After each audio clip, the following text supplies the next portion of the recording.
Waalaikumsalam warahmatullahi wabarakatuh. Perkenalkan, nama saya Muhammad Razif Aldi Barchandra. Saya kelas 4 SD dari SDN 01 Pasaman. Jalan-jalan ke kota baru, melihat bunga berwarna ungu. Yuk dengerin aku ingin bercerita seru. Kali ini aku ingin bercerita dari rakyat Pasaman Barat yang berjudul Muaro Batang Sikobo. Sungai Sikobo adalah sungai yang terletak di ujung Gading, Kecamatan Lembah Melintang, Kabupaten Pasaman Barat. Sungai ini berhulu dari Gunung Melintang di daerah Sitwa.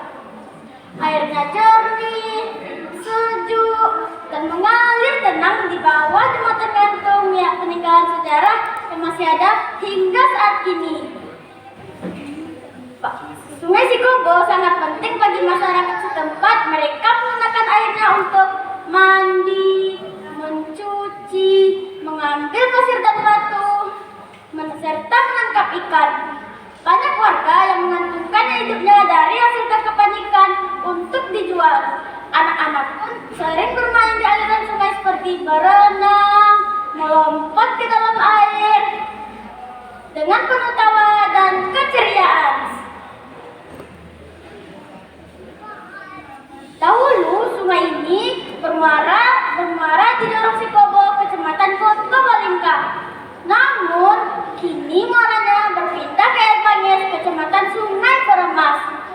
Perpindahan arah sungai ini memiliki kisah legendaris di baliknya.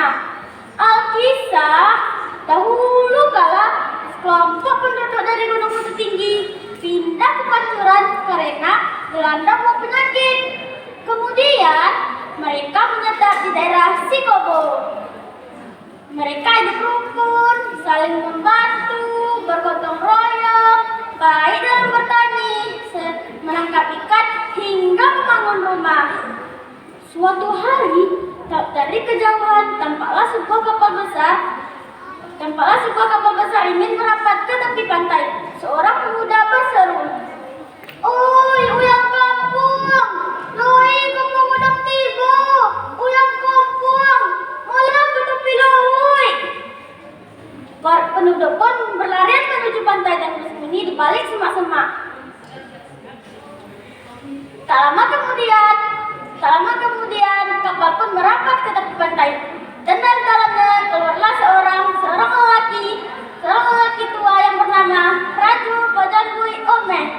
Ia memerintahkan, "Wahai para pengawal, turunkan 2 ekor ayam jantan ke udara tinggi. Apabila dia berkokok, maka ada kehidupan di daerah ini." Setelah ayam itu berkokok keras, kukuruyuk, kukuruyuk, Raja berkata, "Ayo kita semua turun. Kita akan mencari kehidupan di daerah ini. Menurut ramalan saya, kita akan hidup sejahtera di sini." Mendengar suara dari dalam semak, ia berkata, "Ada siapa di sana? Karena kami bukan orang jahat." Penduduk pun berkeluar dari sembunyiannya dan bertanya, "Ada apa ya tuan-tuan datang ke daerah kami?" Raja Bajangui Ome menjawabnya dengan sopan, "Maaf kalau kedatangan kami membuat heran. Kami dari negeri seberang, bukan untuk mengganggu. Kami hanya ingin menyambung hidup di tanah ini. Bolehkah?" Warga pun menjawab, "Jika hanya itu keinginan tuan-tuan untuk mencari rezeki, marilah kita bersama-sama membangun negeri ini." Sejak saat itu, penduduk Sikobo semakin ramai. Hingga meskipun berasal dari daerah yang berbeda, mereka hidup rukun dan saling mengerti. Bahasa Melayu pun menjadi bahasa bersama, hingga tak lupa lagi keperbedaan asal-usul. Suatu hari, datanglah seorang lelaki tua berpakaian kumal, berjalan tertatih-tatih menggunakan tongkat. Ia mendekati sekelompok pemuda dan berkata, "Bolehkah aku meminta secangkir air minum?" Namun, seorang pemuda menjawabnya dengan kasar, "Wahai pakai kumal, tidak ada secangkir pun air minum di sini untukmu." Lelaki tua itu pun marah dan memberikan kutukan. Jika secangkir